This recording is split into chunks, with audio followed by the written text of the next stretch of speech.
Hello and welcome to this edition of Assembly Calendar. I'm Visscher. Our guest today is New York State Assemblyman Dean Murray, who represents the 3rd Assembly District of Suffolk County. Thank you very much for joining us today. We're sitting down for the next 15 minutes to discuss with the Assemblyman various issues of statewide concern that are being addressed by the state legislature here in Albany. Always a pleasure to see you, sir. And it's good to see you as well. And there are some big topics that are ongoing as they relate to education and the financial sector of New York. Education-wise, Common Core still front and center, and it does not appear as if it's going to be going away anytime soon, the concerns with Common Core and the testing specifically. Right. I know you drafted a letter recently to the Education Secretary, the Federal Education Secretary, discussing Common Core and some of your concerns. Talk to us about that. Well, myself and Ed Rah, Assemblyman Ed Rah, who is the ranking minority member on the Education Committee, I'm blessed to serve on that committee with him, and he does a great job. We put together a letter and sent it to U.S. Secretary of Education Arne Duncan, basically telling him to stop threatening and start listening. The fact of the matter is the ELA portion of the testing and the math testing have recently ended, and you saw the refusal numbers just explode all across the state of New York, but in particular on Long Island. And in fact, the entire nation has had its eyes on New York and on Long Island, watching these numbers rise. And what the message that's being delivered with these refusals is that parents are concerned. They're upset that this over-testing is doing harm to their children. And the fact of the matter is, testing is not teaching. We need to let teachers teach. We worry about the education system, but then we continue to pile on these, in some cases, completely meaningless tests. And some of them are completely meaningless in one aspect, while others mean everything. The governor rammed through his proposal through the budget process, by the way, which we think was wrong, but he rammed through his proposal regarding teacher evaluations. If he had his way, at least 50% of the teacher evaluations would be based on those tests that just passed, which is absolutely crazy to think that one or two tests could determine how well a teacher is actually teaching, and ignoring all of the other aspects just doesn't make any sense at all. So the parents spoke loud and clear. And the problem is we have a U.S. Education Secretary who's now coming out, and you've got people at the top, whether it's on the federal or state level, pointing fingers at each other. Oh, no, it's them. Oh, no, it's them. Which seems to be quite common both at the local, state, and Right. national level, federal level. Everybody's pointing at everyone else saying it's them. And what Ed Rah and myself and Al Graff has been a huge voice in this push.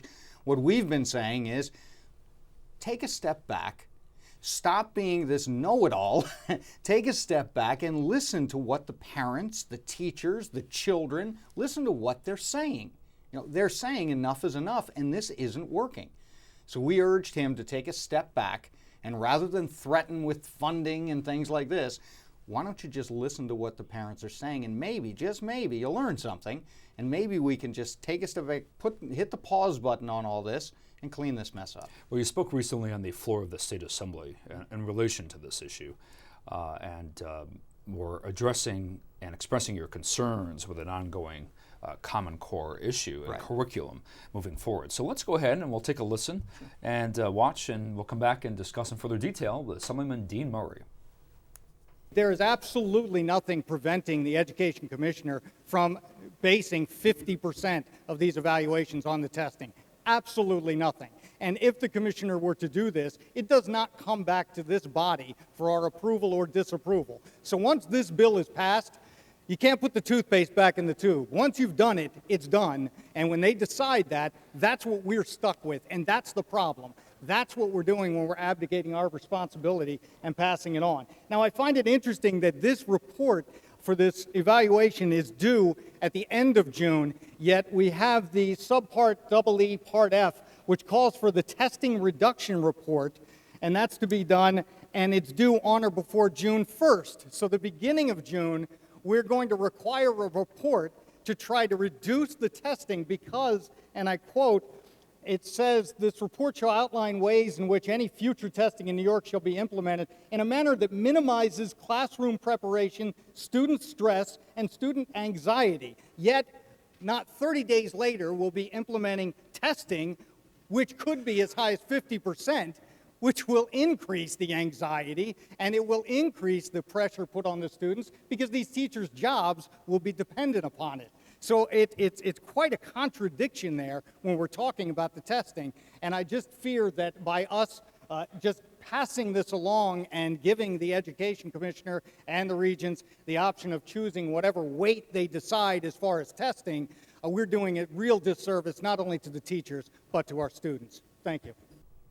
Assemblyman, there are several issues, components of this Common Core curriculum and teaching to a test, and you have several departments, units involved, if you will, the State Ed Department, the Board of Regents, right, and they are all playing a role.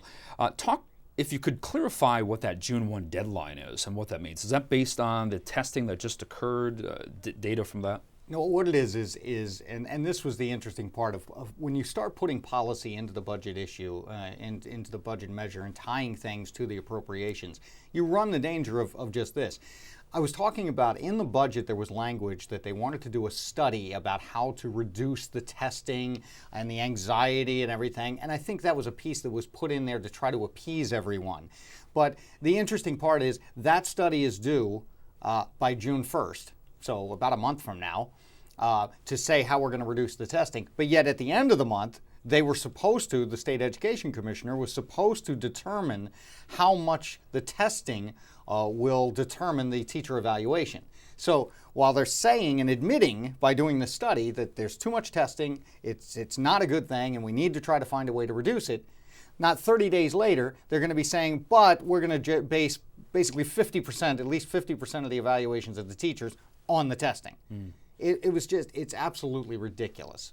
There's so much, and again, this is what we were talking about as far as the budget process and putting issues like this and policy issues into the budget process. They do this and they stick the language in a little bit here, a little bit there to try to appease people, but it's not good policy. You know, we should have taken this part of the issue out of the budget process and discussed that separately. The testing and is at front and center, and the concern with the Yes. testing, Yes. Tying standards to a test score. But there's also a fiscal impact as well. Is there not on districts if they opt out? Well, see, if there's more of their students opting out. That's the threat, if you will, and that's what we were referring to with Arnie Duncan. Right. The threat of federal Title I funding. They were threatening that it would, and it wouldn't be removed, by the way. It would just be reallocated. So they wouldn't necessarily lose it. They would just not be able to spend it maybe the way they are right now. And it was my understanding that it had to do with some grants being eligible for certain educational grants too. Yeah, because Title I funding doesn't, not every school district takes it. It's more for the needy school districts. And so that's where the threat, they were making the threat even bigger. But the problem with this is first off, it's never been done, by the way. They've never withheld those funds. So it seems to be a threat that's being thrown out there, but it's yet to actually materialize. And we don't think it should. When you're putting these mandates on them to have a school district meet the 95%, but when you have parents standing up and exercising their right to do what they think is best for their children, and those, you don't meet that 95%, should you then be punishing those children and that school district because they're doing what they think is best? I think that's absolutely absurd. So where does the governor stand on this? Because it seems as if he's getting a lot of heat from the unions. Billboards are all over the place. They're running multi-million-dollar ads attacking him, and specifically the Common Core testing aspect of the curriculum. And he seems to have been fairly mute on the topic. Well, that's because he sees it falling apart. Does the buck not stop with the top guy? Certainly should, because in one statement he'll claim that it has nothing to do with him. It's the state ed and it's the regents and everything, and nothing to do with him. On the other hand, if anything good comes out of it, then it was his idea. Own it or don't. Own it or get out of the way. And I'd prefer you get out of the way, because we need to take a step back. We need to stop with listen, everybody wants better standards. We always want to continually improve. But when you have school districts, and on Long Island, we have some of the best school districts in the country. When you have them doing the job, they're doing a great job, leave them alone.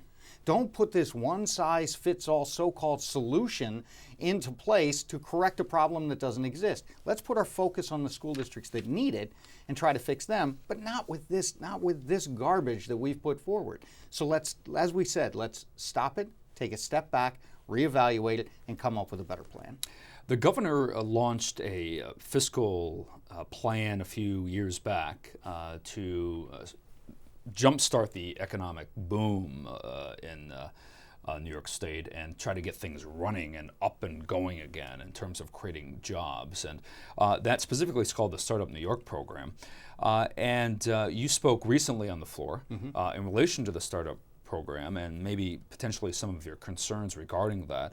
We're going to go ahead and roll that, and we can come back and discuss that in further detail with you. So let's go ahead and roll that, and we'll come back with Assemblyman Dean Murray. The concern with this is basically that we're doing it again. We're kind of coming up with a gimmick or a promotion that's helping companies, benefiting people that haven't been here, haven't really been contributing here in the state. And I'll use just an example of an existing company that's been here. They've been paying their taxes, they're employing people, they're doing everything right. Their competitor now comes to this Startup New York program, gets 10 years of no state taxes. Then they're looking for a workforce. So where are they going to look? They're going to look at the competitor, probably raid their workforce because they're already going to have trained employees ready to step into the job and move right away. And what they can offer is exactly the same pay, but yet the workforce will bring home more money because they won't pay state taxes either for 10 years. So the existing company is now suffering, not only not getting the breaks, but actually could end up getting hurt and possibly put out of business. So it's one of those things where it just seems like a great idea at the time until you look into the details and realize the impact it can have on existing companies. And I think that impact could be devastating in some cases. So I would urge my colleagues to consider that when taking a vote on this bill, and I'll be voting against it. Thank you. So I know you've expressed some concerns with the Startup New York program with about 2 minutes left. A new report out on Startup New York. Well, first, the governor calls it Startup New York. We call it the Cuomo promo because that's basically what it is. He Lots ran of television ads. Tens of millions of dollars of promos all last year during an election year, shocker, promoting this. A report was due by the end of the year last year. We didn't receive it until just weeks ago. When that report came out, now we know why they delayed it, because the report shows that this program's been an abysmal failure. They've spent well over $50 million promoting this program that has created a whopping 76 jobs. They were promoting it saying in 5 years we'll have 2,100 jobs and this, that, we'll bring hundreds of businesses here. 76 jobs in the first year. And they're giving multi-million-dollar tax breaks Absolutely. to big corporations and not helping small business owners, it would seem. Oh, and the fact it could hurt, as we saw in that clip, I mean, it could hurt the small businesses because not only are they not getting the tax breaks, but their staff, their employment staff, could be purged by the new companies coming in because the employees of these new companies also won't be paying state income taxes for 10 years. So they could basically be giving the same salary at this new company, but take home more money because they're not paying taxes. The small guy, the existing guy, can't compete.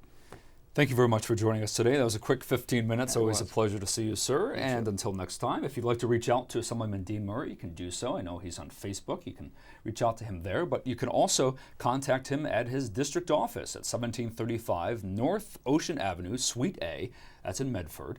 You can call him at 631-207-0073, or you can email him at murrayd@assembly.state.ny.us. Thank you very much for joining us today. Always a pleasure. Until next time, take care.